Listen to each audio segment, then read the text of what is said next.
आज आपण कोजागिरी पौर्णिमेनिमित्त स्पेशल मसाला दूध बनवणार आहोत। 1 लिटर फुल फॅट क्रीम दूध तापवण्यासाठी ठेवलेले आहे।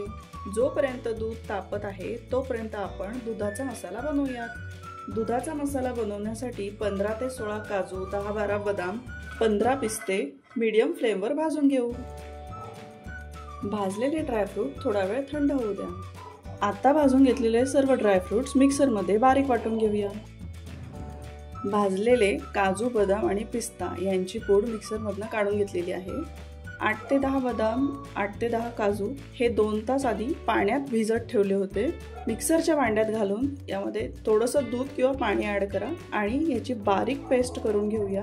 यामुळे दुधाला छान दाटसरपणा येतो। दूध तापलं आहे, यामध्ये आपण चारोळे घालून घेऊया। गॅसची फ्लेम मीडियमवर ठेवूया। यामध्ये आपण केसर घालून घेऊया।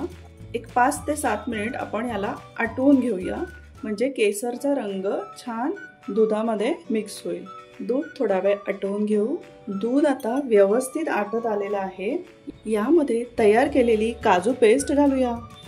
1 लिटर दुधाच्या प्रमाणाला 6 चमचे साखर मी घेतलेली आहे।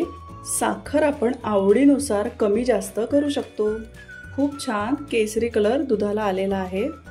आता दुधाचा तयार मसाला यामध्ये घालूयात। व्यवस्थित मिक्स करून घेऊया। 5 मिनिट याला आणखी आटवून घेऊया। दूध छान आटलेलं आहे। आता आपण यामध्ये वेलची पूड घालूया आणि जायफळ पावडर घालूया। याला व्यवस्थित मिक्स करूया आणि आता गॅस बंद करूया। कोजागिरी पौर्णिमेसाठी बनवलेलं गरमागरम मसाला दूध सर्विंगसाठी रेडी आहे।